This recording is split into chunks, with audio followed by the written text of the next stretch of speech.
Ramogi ini wang sane weche manyien mag oimore ka ng'anyo mar lakteche kachiel kod jochiw thieth dhi nyime pacho kaka koro jatend migawo mochung'ne weche mag thieth Susan Nakumicha kwayo laktar kata riwruok mar lakteche mar mondo gidogi e twak kod sirikal mondo gine kaka giyudo duoko makare ne moko kuom ywak mabende koro lakteche kachiel kod jochiw thieth mamoko nitiere godo.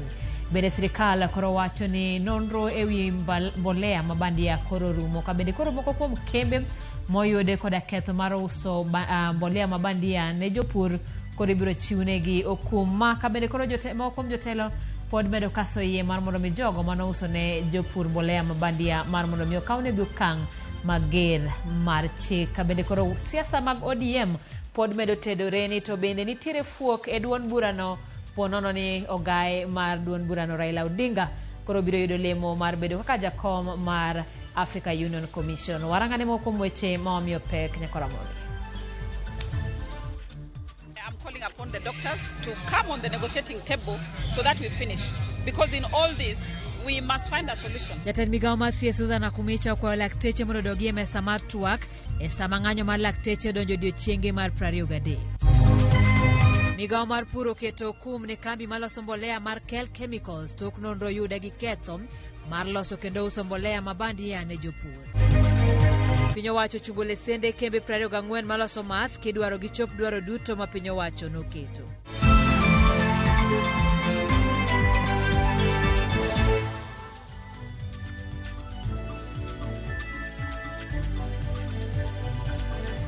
Ramogi machiegni nyalo tudore kod namba mar ote machuok en 3:6 bende wantiere mbui duto mag oganda yudowa kanye mbui mar X RamogiTV wantie achiel kachiel mbui mar Facebook achiel kod YouTube bende yudowa e mbui mar Instagram. Nyinga Simfroz Okinda, jaloko marwa en Elizabeth Otieno.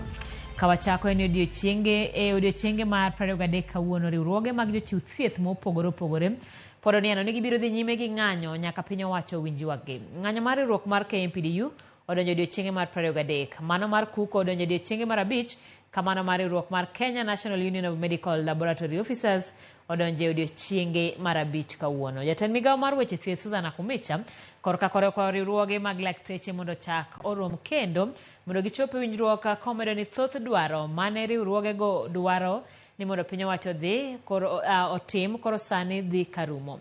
Sharon Ong'ao nigi mathoth. Jofwambo Butere e kaunti ma Kakamega e kinde mano dhi yango chenro mar thieth mar UHC. Jatend migawo mar thieth Susan Nakumicha okwayo lakteche mondo dog kendo e twak koyango ni thoth dwach lakteche osechopie. I'm calling upon the doctors to come on the negotiating table so that we finish, because in all this we must find a solution. We may disagree, but disagree to agree eventually so that we ensure that Kenyans get service. Because most of the things that they were raising, as national government, we are already meeting them. Payment for postgraduate doctors, that we are doing today. So we'll have paid all the fee arrears. Posting of medical interns, that we are already doing. Kata kamano, riwruok mar jochiw thieth mar Kuko oneno ni pod gibiro bedo ka gidhi nyime gi ng'anyo ka chieng' wuok tich mar juma mabiro. Giyango ni gibiro bedo ka gitimo ng'anyo mar tipo nyaka piny owacho ochop e winjruok margi. Jagoro maduong' mar Kuko George Gibore oseo sirikande mag gwenge mosebedo ka keyo weche ni gichungo ng'anyo margi. Our strike is still on and our strike is still active and strong. We are also here to categorically put it to the county government that they must stop misleading Kenyan and misleading clinical officers that we have had agreement. A case point is yesterday where the county government of Trans Nzoia just circulated letters in social media informing the public that we have had discussion and that we have engaged and we have agreed and that we have signed a return to work with them. And categorically, I want to state it here, that we have not had any engagement with that county government. We have called upon all clinical officers across the country, and on Monday, we are going to have a major demonstration so that we can go to the offices and they can inform us the reason as to why they want Kenyans to suffer. Gibore oseo Director General Makojolo e migao mar thieth Laktar Patrick Amoth ni osebedo koloso marach e wi ng'anyo margi. Komedo ni kuko biro chwalo ng'ur ne duol mochung' ne jotije piny owacho PSC mondo thich Laktar Amoth e apisi kaluwore ni ok owinjore gi lemo makamano. You cannot use the demeaning language in actually a main media, pointing out issues that are not even correct. He has demonstrated that indeed he is not fit to be the Director General. He needs to sober up. We are doing a petition to the public service that he should not be considered. Riwruok jochiw thieth mar Namlo wacho ni migao mar thieth pok oluongo gi e romo moro amora chakre ne gichak ng'anyo margi chieng' tich ariyo mar jumani. Gimiwa recognition agreement kaka riwruok mar Namlo. Mar ariyo wadwa ni sirikal mondo ndik jowa manie UHC, manie Global Fund, manie CHAP, to gi jowa duto te mondik gi hospital boards mondo ndik gi. Ok wadwar orak mainyo jowa. Jakom mar Namlo Nicholas Odipo bendo dhi nyime gi seyo migao mar thieth ni gisebedo ka gindiko e tich jok maonge tiegruok mag jolaba. Gin jok mokwanya e kor pewe to kel gi mondo gibi gichung'nwa. Jogi eki kethonwa nying lab nikech seche ma sirikal dwano wachne gi weche mag lab to jogi dhi mana wacho weche gi mok meke jo lab. Jagoro maduong' mar Namlo Pius Nyakundi omedo ni chakre odiochieng' ma kawuono jokanyo mage mosebedo ka chiwo thieth mapiyo kata emergency bende biro bedo ka buono dhi e tich. In all the counties, all the services that have been going on like the blood donation, blood screening and blood transfusion, we are stopping it today so that they can get blood from Tanzania, Uganda, yes, Ethiopia and all, and maybe the CS will be able to organize on how our patients or our citizens are going to get blood from the funerals that she is addressing us from. Riwruoge mopogore mago mag lakteche kamoriwo mano mar Namlo, mano mar Kuso kanyakla kod mano mar KMPDU pod oniano ni pod gibiro bedo ka gidhi nyime gi ng'anyo e kinde mar riwruok mar Kuso to singo ni gibiro bedo ka gintiere gi ng'anyo mar tipo mano rom kanyo chieng' wuok tich mar juma mabiro. Sharon Ong'ao, Ramogi TV, Nairobi. Jaod bura ma Embakasi East Babu Owino oketo gavana ma Nairobi e mbero maliet e wi weche mag tiyo marach kod omenda mag jopiny kaluwore gi lipot mar Auditor General. Babu seyo ten Sakaja kuom tiyo kod bilion 10.7 e chulo kinde 11 mane ochung'ne kaunti no e doho e wi buche. Bende oseyo ten Sakaja kuom chulo jotich manyawawa omenda maromo milion 226 kaachiel gi omenda machielo maromo bilion 2 ma oyangore ni ne ochulo jotijegi. Chris Owino nigi mathoth. Gavana ma Nairobi Johnson Sakaja oyudore e mbero maliet e wi seyo mar tiyo marach kod omenda mag jopiny kaluwore kod report mar jachand buge maduong' mar sirikal Margaret Nyakang'o. Jaod bura ma Embakasi East Babu Owino owuok tung' mosuo kod ten Johnson Sakaja kuom tiyo gi omenda maromo bilion 10.7 e chulo okinde 11 mag kaunti ma Nairobi e wi buche madhi nyime e doho. The county had 832 cases. A mere 11 advocates were owed 10.7 billion Kenya shillings. 11 advocates owed 10.7 billion Kenya shillings in fees, and a further 121 advocates owed another 10.2 billion Kenya shillings. Hence, legal fees for 132 lawyers stood at 20.9 billion Kenya shillings. Report mar Auditor General ne oyango ni okinde mamoko maromo 121 mayalo buche 832 e lo county ma Nairobi bende bandho tend Sakaja omenda maromo bilion 10.2. So you want to tell me that Sakaja has already paid 11 advocates 10.7 billion Kenya shillings. It means that every advocate was pocketing 1 billion, close to around or approximately 1 billion Kenya shillings. What is the governor doing? Babu bende oketo Sakaja e nyong'ong kuom chwalo omenda maromo milion 226 ne jotich manyawawa mag kaunti ma Nairobi e accounts mag bengi maromo 46. 226 million Kenya shillings from the salary account was paid through 46 fictitious transactions not supported at all and not related to salaries, which means 226 million again stolen. That is on page 5 of the report. A report mare, Auditor General Margaret Nyakango wacho ni omenda maromo milion 226 ne ochul jotich matijegi ok ong'ere e accounts mag bengi maromo 46. Report makamano bende olero ni omenda maromo bilion 11.2 ne ochul jotich, kata kamano records mag bengi yango ni mana bilion 8.8 kende emane ochul jotich. Mae kelo penjo ni omenda maromo bilion 2.2 ne odhi kanye. Sakaja says he paid salaries of 11.2 billion Kenya shillings, but records of banks and IPPD shows only 8.8 billion Kenya shillings. Hence, 2.2 billion Kenya shillings was paid to ghost workers. Eko machielo, Babu Ose oten Johnson Sakaja ewi nyiewo loche mag chodho minyaga e nengo mar milion 771 e kinde ma loche makamago to nengo gi gin milion 100 moro ka moro. That money has been stolen. Remember, the vehicles were supposed to be bought at 100 million, but the amount of money that was paid to the person who was selling the vehicles was 771.6. Therefore, 671.6 million has been stolen, found on page 12 of the report. Babu bende oseo County Assembly ma Nairobi kuom nindo e tijgi mar ng'iyo ka sirikal mar County ma Nairobi tiyo kod omenda mag jopiny.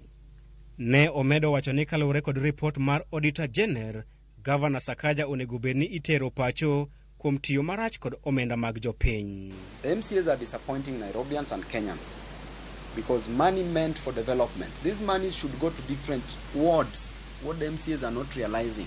This development should go to different wards, up to the ward level, the village level in Nairobi. But they are quiet about this thing. They don't want to talk about this thing. Some of them are very okay.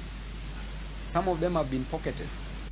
Chris Owino, RamogiTV, Nairobi.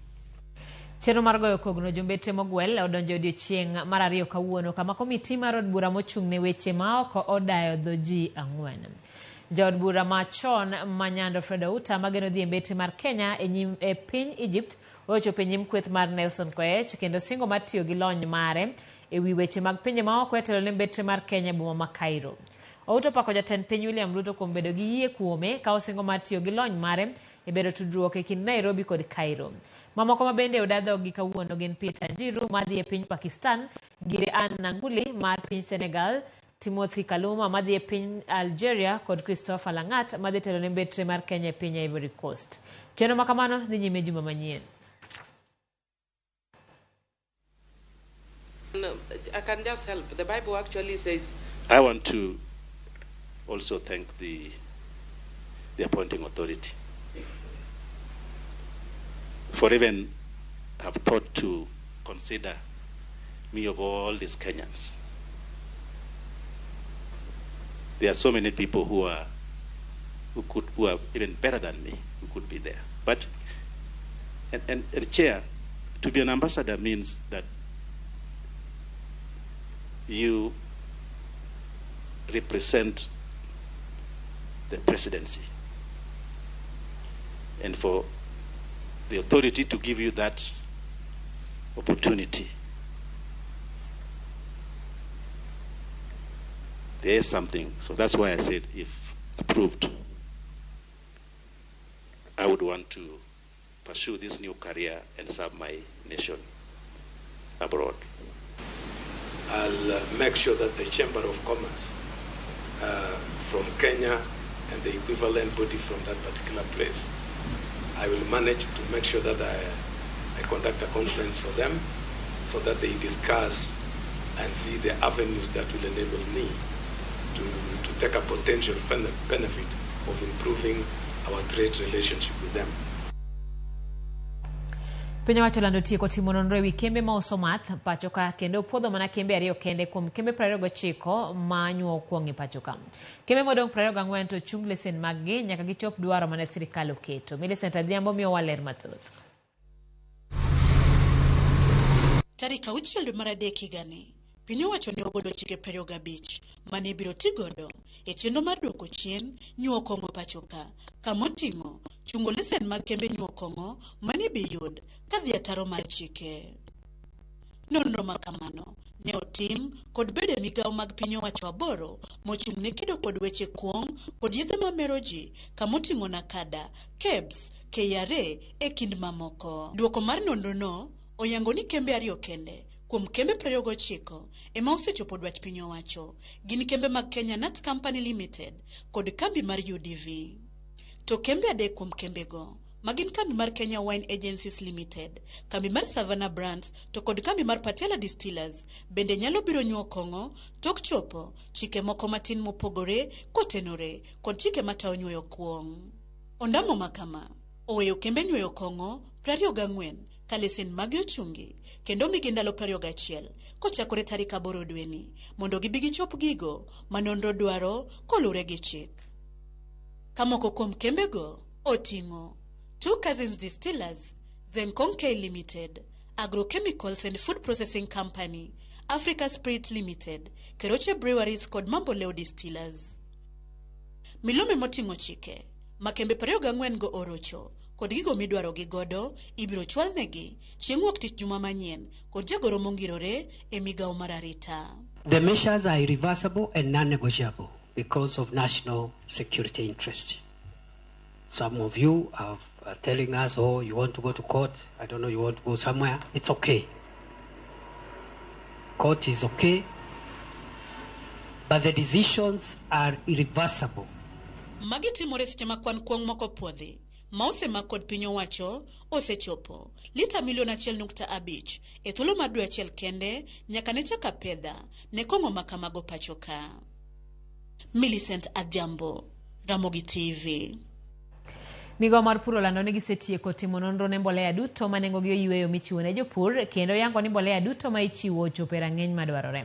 Kata kamano gilando ni mbolea miloso kod kembe mag Kelfos Plus, Kelfos Gold kod NPK 102610 ne ok ochopo dwaro mar nonro ni.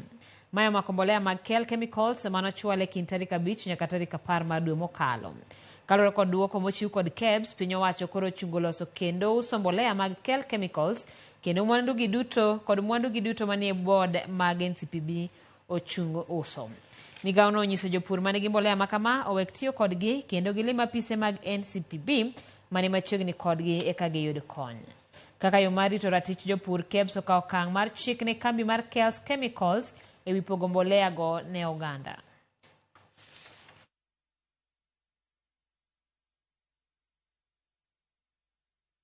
E wach machielo mapod otenore koda weche mag mbolea mabandia en ni komiti mar od bura mar Senate mochung' ne weche pur dwaro mondo mak joma osebedo ka uso ne jopur mapacho ka mbolea mabandia. Komiti no bende opako sirikal ka giwacho ni sirikal osebedo ka dhi nyime gi chenro mar chiwo ne jopur mbolea to jo ohala moko kod apisas moko ketho chenro no ka gichiwo mbolea mabandia. Ka giloso chiro mar Oljabet e kar chung' od bura ma Laikipia West bang' limo jopur mosebedo ka ng'iewo mbolea makamano, Seneta ma Laikipia John Kinyua osiemo apisas mag KEBS, NCPB kod DCI kuom koso kawo okang' motegno e wi wach uso mbolea mabandia. Seneta no bende dwaro ni apisas mag NCPB oduok ne jopur manonyiewo mbolea no omenda maggi. Komiti no wacho ni giseluongo duol mar KEBS kod NCPB oduok penjo e wi wach mbolea go. Hawa ambao ni watu ambao wa biashara ambao ni wakora wanaanza kuhangaisha wakulima wetu. Hiyo hatutakubali. Tutakataa leo, kesho, paka milele. Na ndiposa kamati iko hapa na ni watu waliowajibika katika kazi yao na najua wataweza kupambana na hilo jambo na waweze kufuatilia, wajue hawa wakora wamefanya hiyo kazi na waweze kumalizwa. Urudishie mwenyewe pesa yake. NCPB irudishe pesa ya mkulima. Wachukue mavi yao ya mbuzi na mavi ya punda na mawe, waende wasonga nao mbele, wapeleke mahali ambapo vitu kama hizo zinauzwa. Kwa hivyo ndio maana tuko hapa. Lakini mimi nawahakikishia wakazi, Rais wa Kenya William Samoei Ruto na Rigathi Gachagua ya kwamba hiyo nia walikuwa nayo nzuri haitaharibiwa na wachache wenye wako na tabia fisi. If we have people who supplied this fertilizer, huyu ndugu yangu amekaa hapa anajua nani alimpea hiyo mbolea kwa cereal board. we must get to them and arrest them. Mimi, I don't believe in storytelling or mambo ya skip, jump and what. Hapana. The thing is very clear. Moko josiasa mag ODM medo sayo jowetegi mage wacho ni koro wuok oko gidwaro mar kawo karo guide mar duond burano Raila Odinga kage wacho ni oge fuok mar telo. Kaka jafwambo mar kaunti ma Homa Bay Ali Abich lero, giramo ni ogai mar ODM Raila Odinga ok bi weyo bedo jatend duond burano kata ka oyudo kom mar riwruok mar pinje Afrika AU Commission. Gomani loso e kar chundu bura mandhewa e kinde romo mar somo mano chan kod jadu bura makono matino weno ne oramo ni onge fuok mora mora mar telo e duond burano kata odoko ni ogai mar Raila Odinga dhi laro lemo mar bedo jakom riwruok pinje Afrika ka otelne kod jakom ODM John Mbadi kod jatend kweth manok e od bura Opiyo Wandayi ne gikoni Odinga ma pod biro bedo jatend duond bura mar ODM kendo ginyal yie mondo siasa mar kawo kare omed gidore. There's a debate that has been going on around succession politics in ODM. But I want to put it very, very clear. ODM is a well-organized and structured party with a party leader known as Raila Amolo Odinga. It has two deputies, Asanjo Wycliffe Oparanya, and it has a chairman, John Mbadi. There is no vacuum. In ODM, you cannot start talking about succession of someone who is still in office. It is premature, it is immoral, and it is disrespectful to start talking about replacing Raila. Going forward, we must continue to be united under clear political umbrella, which you all know is ODM. Jotelo go wacho ni Odinga ma pod biro bedo jatend duond bura mar ODM kendo gibiro luwo bang'e okenge te ma siasa mar ng'ano monego beni kawo kare gi sani ok owinjre beni dhi nyime nikech Odinga pok owuok e lap mar siasa.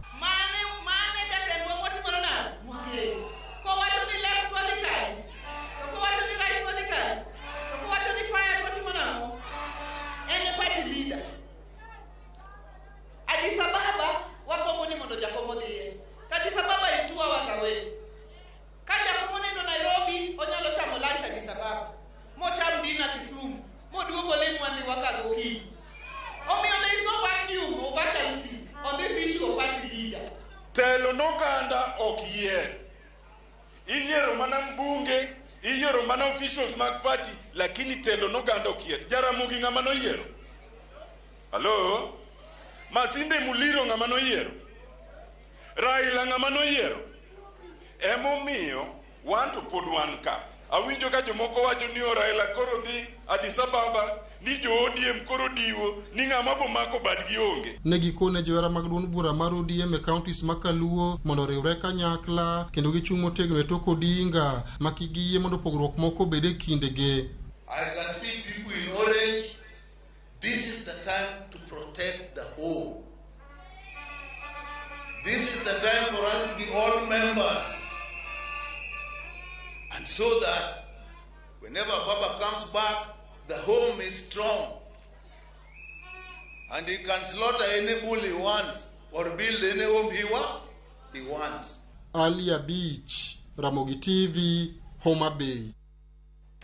Ramogi sa deg deka prarekoda dek waka uyo mokwongo chenro en mar oimore aneno kanyo ka ote wuore mbui mar Facebook nyakwar nyasi neno maber awino Daudu neno wakanyo Jackie Nyarmodi wacho ni som news ka imoso na minu Amedio Tieno mongere kod nying manya Semo Ramba kod brother Namila Mupao kod wuoda Regan Ronaldo okbare ga neno news erokamano Tina Mary bene wacho ni oneno wa oimore ahinya Simfrozo Kinda mano Godi Wembe Steven Oginga gavana wacho ni aneni kendo awinjo weche manyien mag oimore kan marindi Kanyada Homa Bay dala awuoro kaka pesa ng'eny Kenya malal nono kaka winjo Nairobi county no ero kamano Jackie Meso bene neno maler Mary Weya wacho ni neno wa live Kevin Ouma wacho ni inyongo denda gi news kano Yugis luonga ni wuod Nancy Jojo Chieng wacho ni news dhi maber Kondik Wycliffe bende neno makanyo Otistinga aneno makare sana Rapogi Kanyama Kago ka Bende Melvin Awino neno wake inti Migori ka autistinga pod wacho ni weche manyien mag oimore chopone makare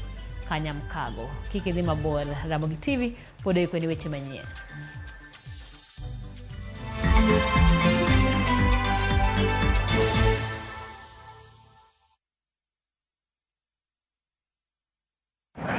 Promotion na 100,000 Kenyan shillings in daily cash prize na JetX on Shabiki.com. Janjaruka no Jomosha leo. Ingia Shabiki.com, launch JetX with a minimum of 20 bob to skuma jet yako to the highest multiplier of the day tukujenge na 40,000 shillings kila siku. Number 2 anawai 15,000 shillings na the third highest multiplier anapata 10,000 shillings. Sijamalizana na wewe. Number 4 to 10 tunawajenga na 5,000 kila mtu. Usipite na hii chance. Kuwa rubani. Jiomoshe na JetX on Shabiki.com and win big. Not for persons under the age of 18. Authorized and regulated by BCLB number 359. Are you ready to turn your Skizza-tunes into cash?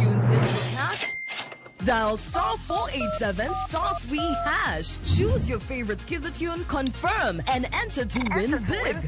50k daily, 100k monthly, and the grand draw of 1 million Kenya shillings. Each time you download Skizza-tune, you support our local talent as you increase your chances of winning big.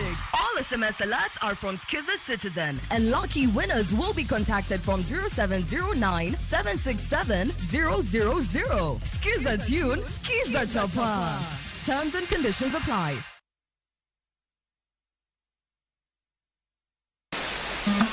Wuodh fwenyo chuny kitwa.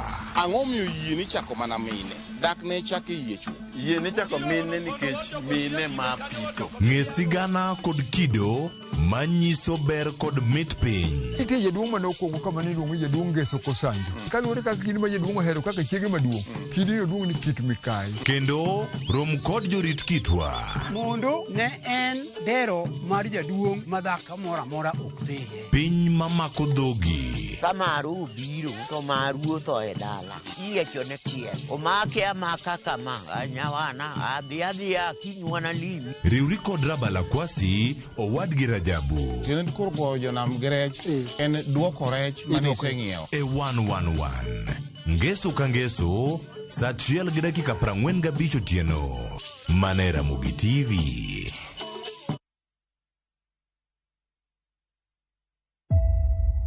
Penjo sebete wikit ji ma odake iye. Mugu asetemo gi mano ka onge. Adwaro tich. To ka tich onge to pod ma vijana gi pod dhi unde no marayudo kamoro kamoko bodho atemi po magisedhi. En kido mage manyaka jomatindo loki ka gidwaro lokruok ne ngimagi. The problem with our youths today is sana manyanza. Obeo kadar jambo wala handouts. To mani gima enyo. To bende jotelo oseketo gi machiegni kendo poro wach kodgi eng'eyo midhiero margi. Nitie nyaka mapingi kapok ong'e ni ng'ama nade. Ni mago group mamadho nyasore kuro. Mago werego uru. Koro ing'e ka leaders moseketo ni unun jonjaga ok ginyal konyu kara jomage madwa konyo. Jumapil tarik 7 saa 1:30 otieno mana e Ramogi TV. Kik bai.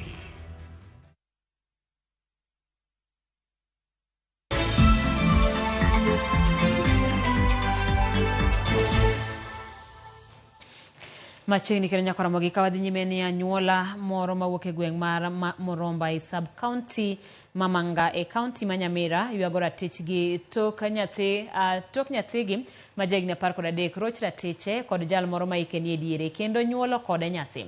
Nyathino mantiere grade 4 e achiel kuom skunde e alwora mar Manga wachore ne oroch ratiche e yor bembo kod achich moyang' ni Jaret Mageto ma en jariemb apiko kendo wuon nyithindo 4. Thieth maduong' mar Ufama Nyamira e ward mar mine makonyore e yor pala. Nyathi matin ma jahigni 13 naso rem tok konyore. Nyathi ma nyako ni wachore ni oroch ratiche kod jal ma ong'eyo maber kendo ma anyuola ne chiegni godo. Kaluwore kod anyuola mare, e chak higa mar 2023, Jared Mageto ma e jal ma iseyo kuom tim makochni nokwayo gi nyathi mondo odhi okony min ode e rito nyithinde 2 tok konyore kendo nyuolo rude. Bibi yake alienda kusaa Nyamira. Alisaa Mabaja, alibakisha watoto hapa 2 wadogo. Yeye akasema nisaidie hii mtoto au akipiga hii watoto yangu hapa na yeye bia. Anyuola mar nyathi ma nyakoni noyie kwayo makamano kaluwore kod dhier magidake, gigeno ni nyathigino ne dhi yude kata mana chiemo mapile ka pile. Na ndio kwa maana hii sida ilipatikananga, ilipatikana juu ya masida tuko nayo hapa. Leo jamaa anatujua masida zetu tunaishi. Lanji hatukulangi. Ni jioni tu sasa tumeko hivi, tunaenda jioni. Ndio tunarudi jioni na kitu kile tuko nayo tunakula. Nyathi ma nyakoni nodak kod anyuola mar Jared kuom thuolo madirom higa achiel, kama nyamrera moro manere kuothe e gweng' fwenyo ni gimoro ne rach kod nyathino. Ilikuwa December.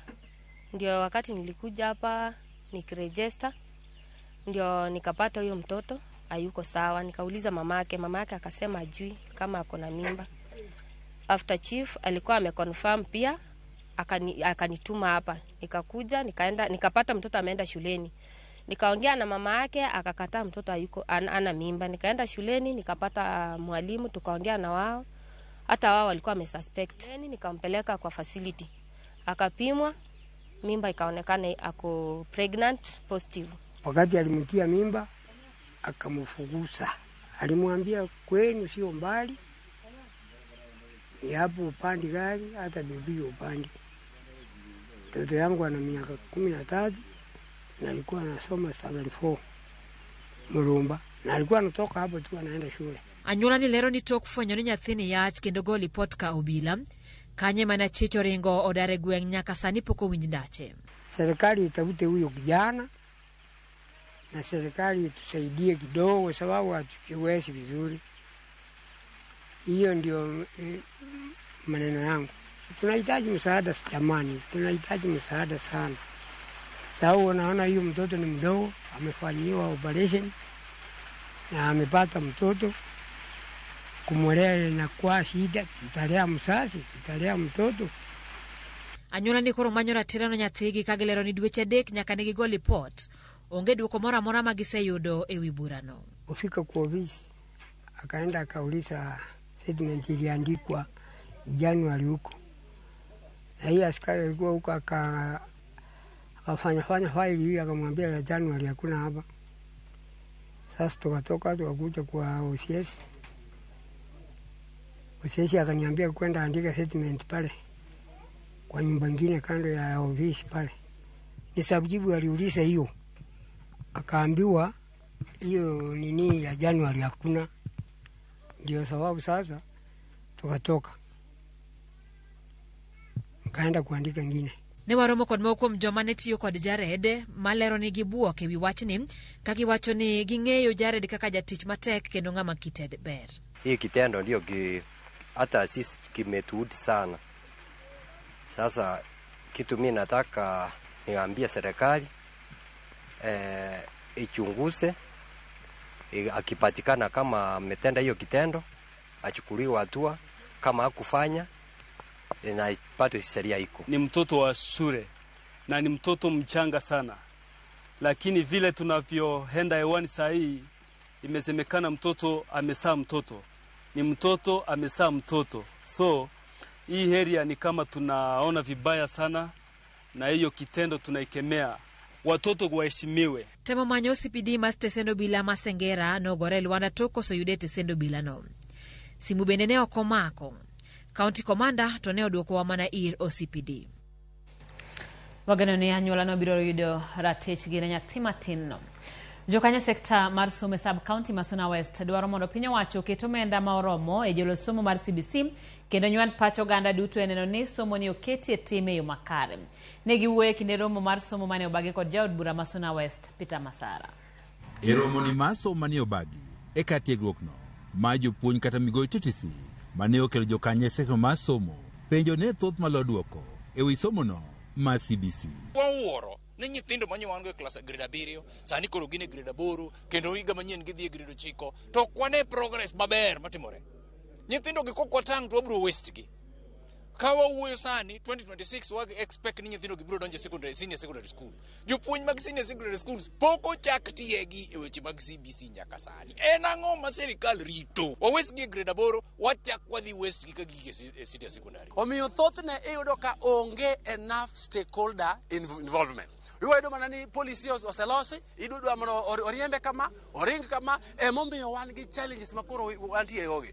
Yo makoro piny wacho dhi tiyo godo e yiero sikundego mag sekondar mondo koro chiw tiegruok mopogore opogore ma dho ngere dendo kaka career path e bwo chenrono mar CBC ne okelo paro mopogore opogore. E system manyien e pathway mar kuonde migoye sports, kuonde mitime sciences gi languages mano itime skundego to gi pure sciences mano mathematics, technology and engineering. Ere kaka skundewa idhi yier kaka skunde matimo magi. Jagoro marwakno mar jopuonj Kupet e bade ma migosi Samuel Roger Solo wacho ni ler onge yo mabede koro migawo mar somo dhi yierogo sikunde mag sekondar madhi chiwo tiegruok e somo mopogore opogore e bwo chenroni mar CBC. Gima pod wakia kaka idhi tim pathways miwachogi ere kaka schools gi dhi bedo selected. Migori boys ma wan go kani odhi bedo selected to reach which pathway, to township to dhi bedo nango, to criteria mane nyaka sani pod ok wang'eyo criteria midwa tigo mondo gi select skundegi. Jokany sekno mar somo wacho ni somo mar CBC ber, kata kamano piny owacho koro oserem e keto e tim gigo madwarore mondo kodhi makare. All the framers of the CBC had very good intentions, good and noble intentions.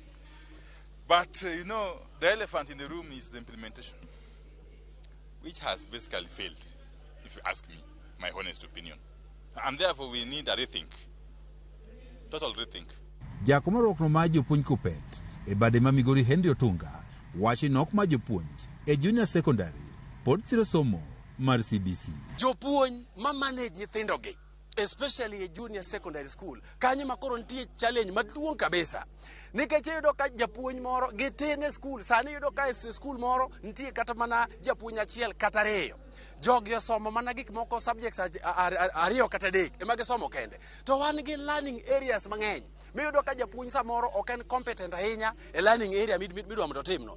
Ywak nitiere ni kata gige somo ma oting'o laboratory pod nok e skunde kendo miyo chenrogo mag somo mar CBC ok dhi makare. Ni jopuonj obedo mi training man dwarore, kasto gi jonyuol bende ket mondo giwinji, nikech nitie gik mang'eny ma samoro japuonj biro dwaro kuom jonyuol. Jonyuol mang'eny pod ok ong'eyo ni ginang'o midwaro ma samoro kwagi nyalo kelo conflict gi jonyuol. Achiel the challenge ma wan go maduong' ahinya, maduong' kabisa en issue mar laboratories. CBC is practical. Nyaka sani thoth sikunde mag junior secondary school e kaunti ma Migori nitiere kod pek mar chiwo somo nikech nok ma jopuonj onge mag laboratories kod midhiero mamoko. George Juma, Ramogi TV, Migori.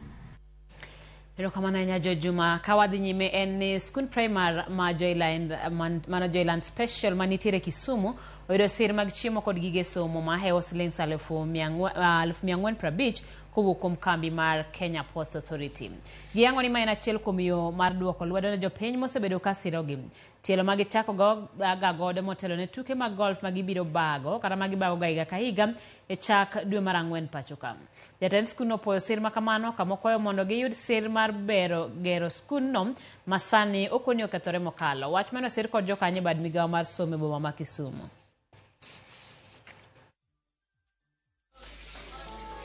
Came and made donation to Joyland Special School worth 450,000 shillings, comprised of beddings, foodstuff.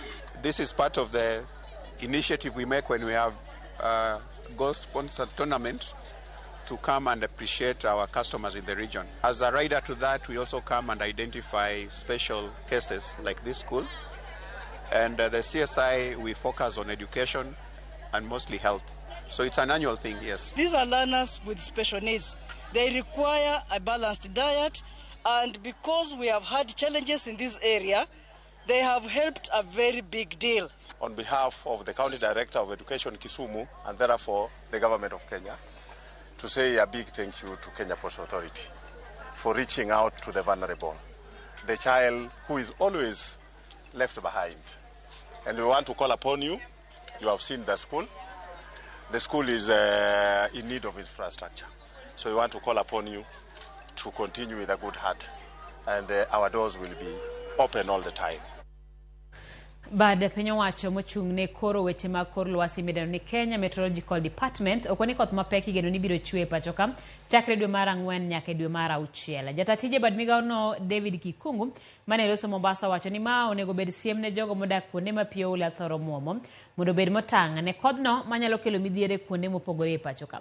Mokwom kuonde ma ikoni koth kidek chwe matek gin gwenge mag kadho wadh nam chumbi, Imbo, Nairobi, Ugwe kod Masawa ma Kenya e kind kuonde mamoko ma bende sani koth osechako chweye.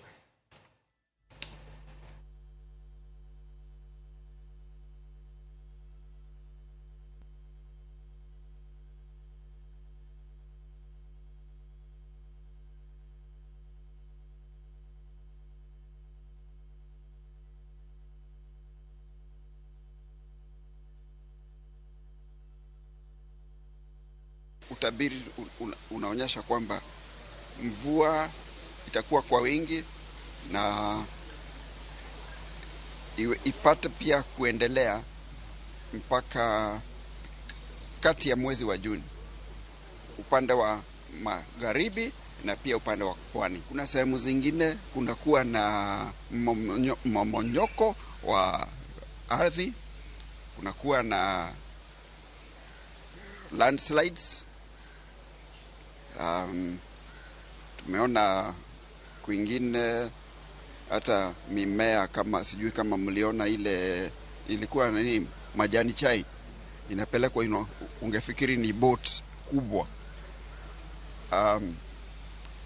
Usijipata katika hali hiyo kama kuna uwezekano wa kuondoka. Oganda jo Islam pacho kaka wuono ne oyuore alama tich abich mogik mar tweyo kagikore ne nyasi mar Eid ul Fitr bang' ndalo 30 mag tweyo kod alam. Ramadhan Mahmud mane otelo ne alama e muskiti ma Pwani mantiere Mama Ngina Mombasa ne ojiwo jo Islam duto ni kik gidog chien e weche mag lamo kata bed ni ndalo Ramadhan koro dhi karumo. Bedo jiwogi mondo gidhi nyime kod golo mich kaachiel kod paro jogo ma yutogi ni piny e yor chiwo negi chiemo kod kony.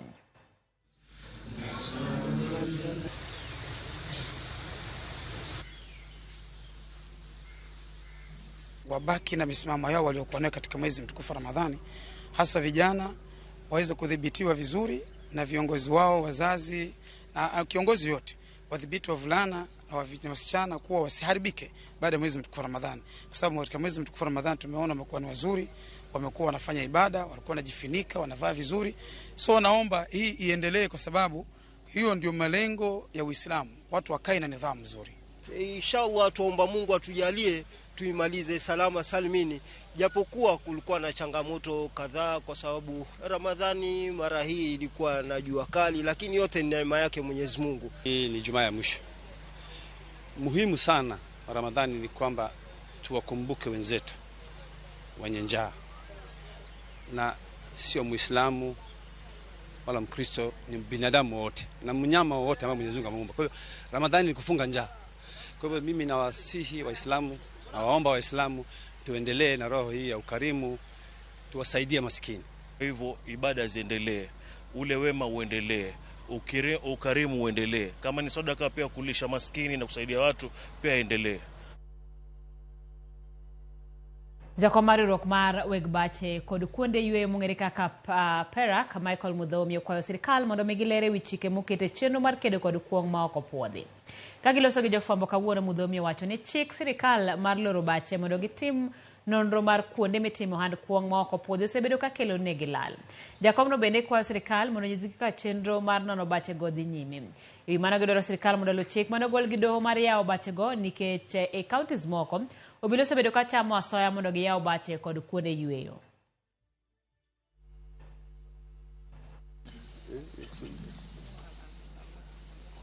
We have remained on the dark on what steps the government has taken towards streamlining the alcoholic licensing regime within the industry. Traders within the sector continue to bear the brunt of harassment from the country security agencies who have taken advantage of the confusion to constantly harass our members in the guise that they are implementing a government directive to close all outlets selling various alcoholic products. The impact of this has been loss of income and livelihoods to thousands and thousands of people who depend on our establishments to make ends meet. We are calling on the government to make public the findings of the vetting process and provide adequate time frame for businesses to engage manufacturers to recall the products said to be suspended with compensation to bar owners. Pinyo wacho mamalo singo mar chapo ya oboke mapacho kakaradi Kenya Gazette moheo gode apar kod abich mibiro pidhe yiene county ma Siaya kako kang matingo malo kwan bunge mapod ne piny. Magino wacho ko jatend migawo mar alwora Soipan Tuya seche mano chako ayanga wuodhe mar limo county 45 mar rango chenro mar kedo gi lokruok mar kor lwasi ibo chenro mar bengi mar omenda mar piny mangima motisi ni financing locally led climate action program.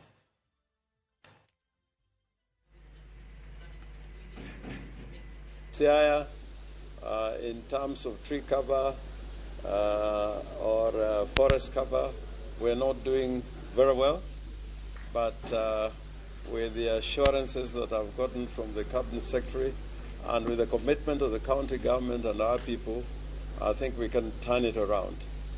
Right now, as we speak today, I think we got some takeaways. I have requested the Cabinet Secretary to gazette some of our hilltops because we only have 2 hilltops which are gazetted. I have taken with gladness the discussions around gazettement of the hilltops within Siaya County, noting that out of 17 hilltops, only 2 are gazetted, and we are going to initiate the process of gazettement immediately. And again, without overemphasizing the fact that as we do our ecosystem restoration, we must think about protection in terms of fencing. We must think about the water sources that is paramount for the survival of the trees and the ecosystems that we are restoring. The labor, which is a job opportunity for our young people.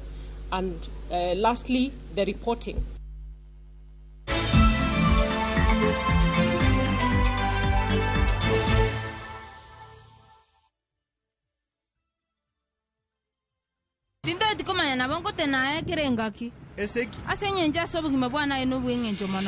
It's a love story like no other, where jealousy and pretense are obvious between Pragya and Suresh. We bring you Kumkum Bhagya in Kisii. Wow.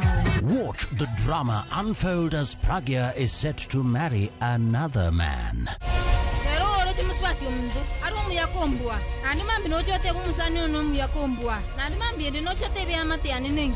Watch this beautiful love story of Kumkum Bhagya in Kisii, only on Viusasa. Dial *487*1# or visit viusasa.com to renew your subscription. Wanchimbwa maiso ko mia yetamanyaini.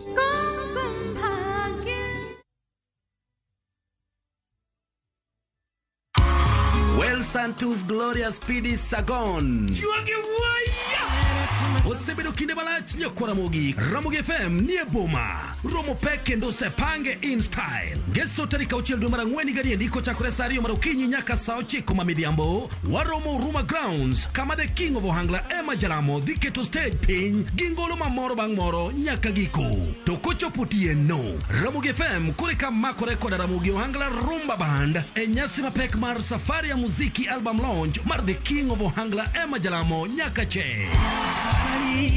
Jongolo kaka Prince Inda, Johnny Junior, Ferija Kadongo, Okoja Rapogi, Elvis Kadori, Kaka Talanta, Eli Toto, Dike to stage pin back to back. Regular, only 1,000. VIP, 2,000. Dokopo, maybe you need Baba Kadaraila. 5,000.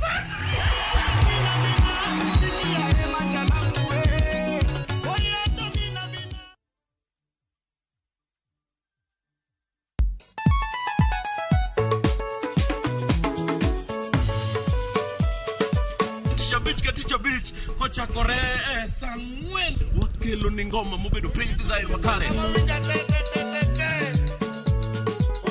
RamogiTV, Biro Kanyakla Kachi, Ramogi Radio, Kamabende, Stimariwa Record P.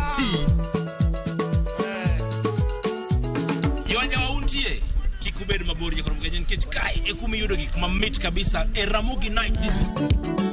Roman Ninja the entertainer, any opposition idhi yuda kanyo gi kafaya gudi local instrumental wawachoni kete manaka Ticha Beach ka Ticha Beach sang'wen otieno.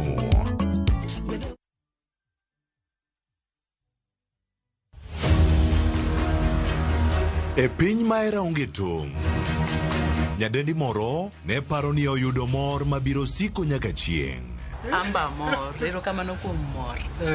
Kata kamano, nitie weche moko mopondo ma ok nyal siko kopondo nyaka chieng'. Obi. Jakomo ng'eyo.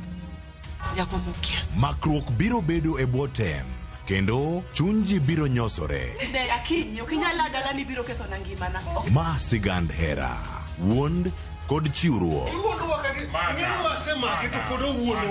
Ne maling'ling mag chuny e wi Nam Sinema, Jumapil, saa 2:15 otieno kod saa 4 otieno. Mana e Ramogi TV.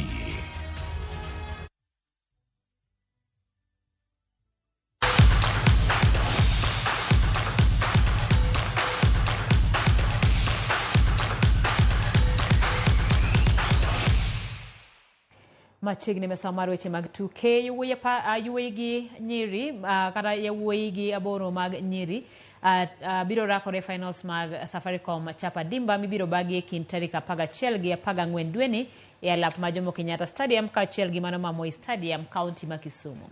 E alap ma Jomo Kenyatta tim mar Obunga FC biro rakore gi Lisa FC e quarter finals mokwongo. Kabandari Youth mawuok adho wadh Nam Chumbi biro rakore gi tim mar Wajir All Stars.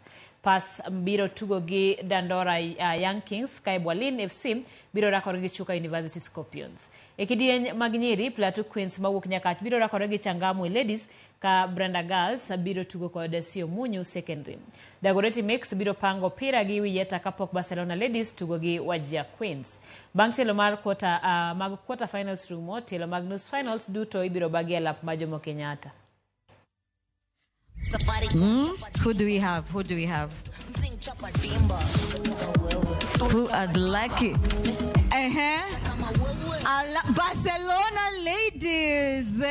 I'd like to thank Safaricom for making this event possible. It's been very, very exciting for those of us who've been around the country, attending the games, seeing the players, seeing the transformation. I can assure you what you see is just a very small part of what has been happening out there. And to that, I'd say thank you, Safaricom. Our impact as Safaricom extends far beyond the pitch, as we've seen. Embedding ourselves deeply within the communities through the health, economic empowerment, and technology initiatives we've demonstrated. In tandem with the excitement of the tournament, we've prioritized health, well-being, and have conducted medical camps across all the 8 regions. Team mar Cabras RFC gi KCB RFC biro rakore finals mag tuke Kenya Cup mibiro bagi odiochieng' makinya lap mamoi ASK Showground boma ma Kakamega kama bende biro bedo finals machal gi mane obagi higa mokalo mane timbe ariyogo tuge. Bang'e dho nyaka lig maduong' e higa mar 2014-15 team mar Cabras biro yuore finals mar gi mar 9. Higa mokalo finals machal gi mae team mar Cabras RFC noloyo jobengi ma KCB. Jatugo Derrick Ashundu matugo ne team mar Cabras RFC nyaka sani e jaloyo manigi tries mathoth ka jobag tuke gi geno ni tugono biro yuayo johera mag rugby mae 2006.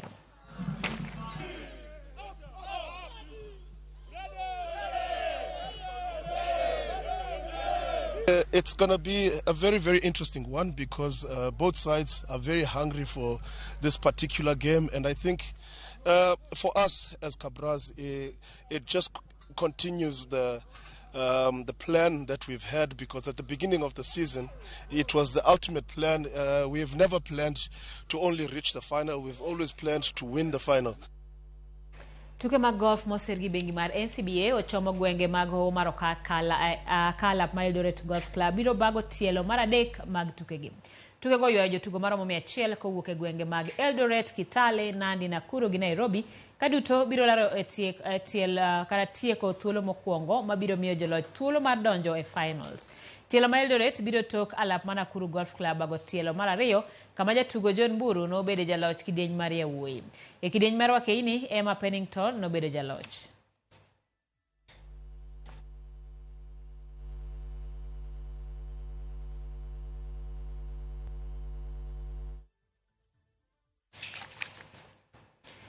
Tuke mag volleyball mosir gi kambi mar keyo mauta mar Kenya Pipeline Company ochakore yangela makasarani bang' jatatije Kamino Jo Sang yawo gi ayanga okinyi makawuono. Kano wuoyo seche mano yawo tuke go Sang nolero ni kaka kambi gimor gi lwedo mar sir mag chwalo ne tuke mag volleyball e kinde ni magidhi yalo higni 50 nyaka ne chak kambino. Sang nopuoyo timbe moheo 20 mabiro tugo tuke gi kuom ndalo 3 mabiro kendo kwayo gi mondo ginyis kit tugo maber e kinde ma bende tim mar Malkia Strikers biro bedo kod ikruok ne tugo kata tuke mag Olympics e kor higani. E tugo mokwongo tim mar KPC noloyo tim mar Nairobi Prison sets 3-0.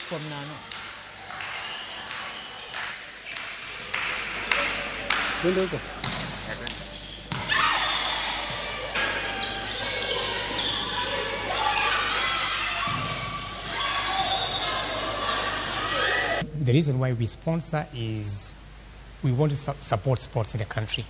Sports brings people together. There is synergy, there is teamwork. So we do believe we'll continue supporting sports as a company, and we've seen the fruits.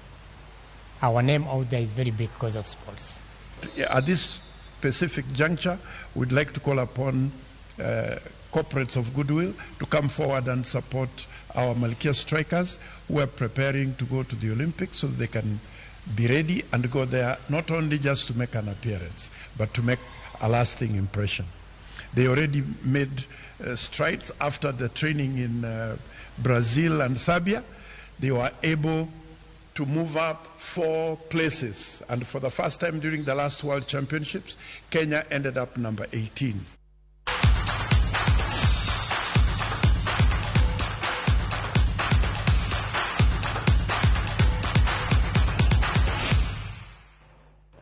Ramogi Sadek Gedeka Prabich Gora Uchiel kelo wegi komar weche manyien mago imorin mani ka utolo mari mar bedo kodwa e cheno ni waduoko ni ero kamano ka kamano bedi gotieno maber nyinga Simprozo Kinda jaloko marwa Elizabeth Otieno.